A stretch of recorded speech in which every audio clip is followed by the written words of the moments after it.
Today, I'm going to be putting a merchant's house into our custom village, and then I'm going to give you a schematic for that house. And then I'm going to give you a world download, not just for Java, but for Bedrock, for the entire world. Don't you go anywhere.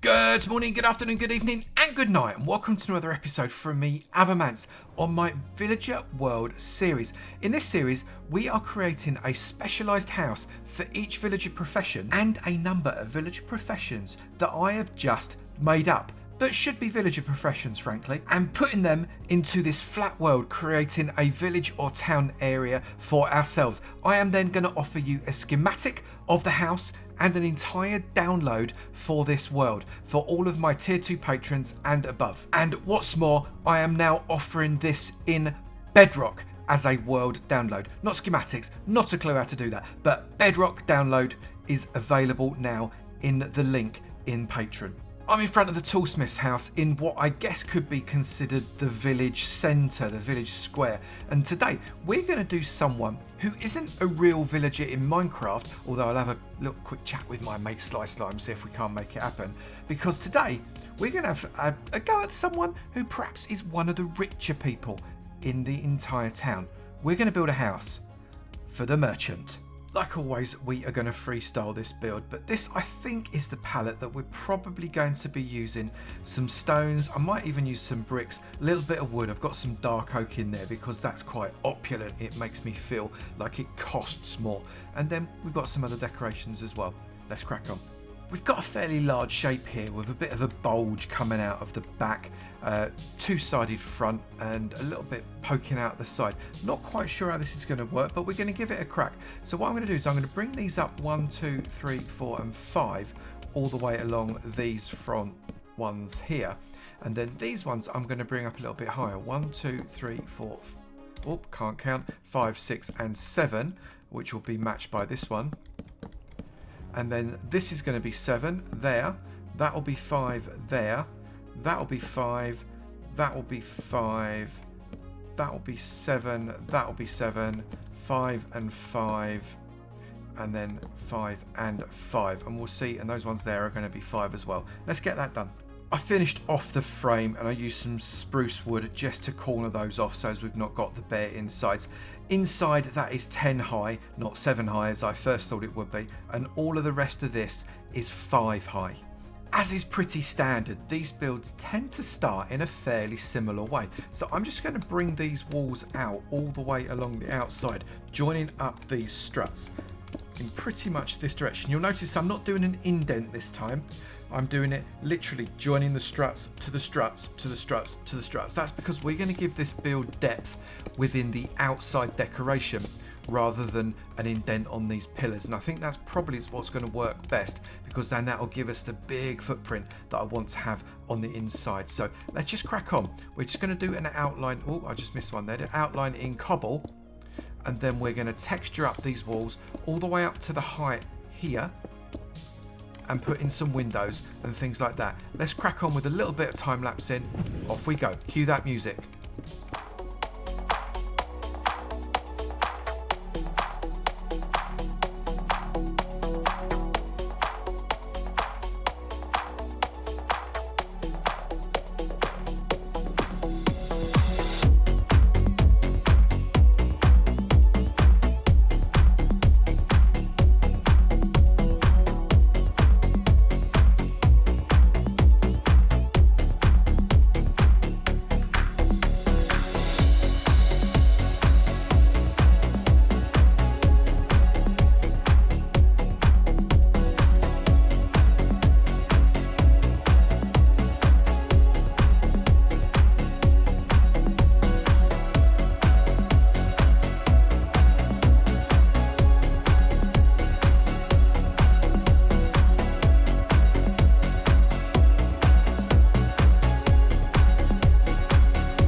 quite a lot of this build done already. The front porch area is ready for a little bit of detail. All of those roof gables are done. The inside upper floor or ceiling, depending on which floor you're standing on, is sorted, and the steps are in, the floor's in. We've got the window shapes. Lots and lots of detail already in not a lot of time. I like the way we've got the pop outs. I like the fact that we've got multiple gables. That's going to make for some interesting shapes. We've still got to get the roof. We've still got to detail. We've still got to fill in all of it. Lots of work to do. We've got to sort out that chimney. It's not nearly tall enough. First, what I'm going to do is I'm just going to bring in here some extra detail onto this front porch, so as we've got the opportunity to bring in some fence posts along the side here and also along the side here. But I want a relatively open front. This guy's a merchant. He wants to sell stuff. He doesn't want to be unwelcoming. So we're going to go there, I think, and also there.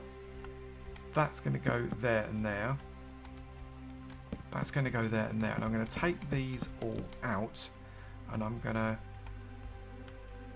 pop in the steps down like that. We can put some detail on these sides then, and that looks like it's relatively open and welcoming for the people to come along. I'm just going to exchange out that so we can place the door in there. We're going to use a spruce door, and as normal we're going to come on the inside, place it down, and that way we've got a little bit of depth on that, because we've not got a lot of depth on this house yet, so we need to get that incorporated as well. Let's time lapse this up, and once we're sorted we can plonk it down in the village.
am really pleased with the way this one came out. It is obviously a more expensive house, belongs to someone with more money, which makes sense because it's a merchant, because he's the bloke that's flogging everything.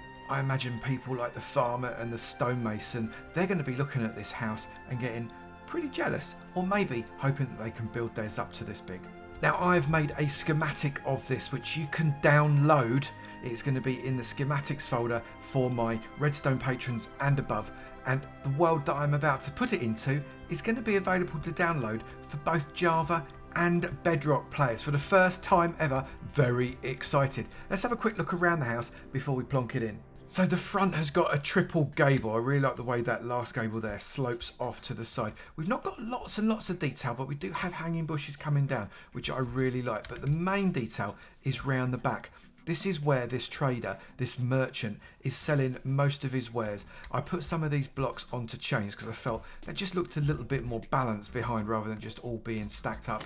You can get in and out if you like, and you can get into the house as well. This is a really nice area, and I'm thinking it's got to be near kind of a market square probably, I imagine, within the village. So maybe I need to construct that. There are two entrances into that little market bit, and that is just kind of a storage area. We've made it a little bit more opulent with some hanging banners of colours. We've got all sorts of paintings going up. We've got plenty of benching and a little bit of a working area, a corner fireplace with some logs, etc. ready to, I guess he does all of his paperwork there, right? That's my imagination. And up here, he has got a bedroom that is very classy. We've got some diamond, gold and emerald blocks, his netherite armour. This guy has got some cash. We've just got to get it into the village world now. The house is in, and I'm really pleased with the placement actually. We've got it just on the left hand side, just by the astronomers there, and we've put behind it a market square, and the market square has been integrated into the market at the back of this particular house. The path is winding round to the front invitingly, and then it winds back around back into the market with another entrance into the market as well. So this guy is all set. He probably owns this entire area, and he's going to be very happy with the amount of business he's likely to be getting in. Although some of the other villagers, maybe they're trading their stuff too. It's probably renting out pitches for them to trade their stuff as well. So it all makes sense.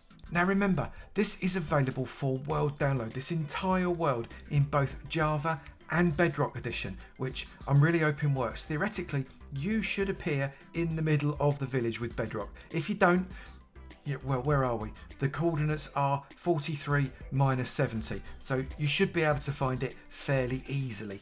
If you want to download this, just go to my Discord. The Discord link is in the description below. It is open to my patrons of level 2 tier and above, and you are more than welcome to come and play with it. If you have enjoyed this video, please do remember to slap that like button. It'd be great to know you're enjoying them, and I will keep on making them. Also, if you've not done it already, please do hit that subscribe button. It'd be great to see you in my sub club, and I look forward to seeing you in another video. You take it easy now.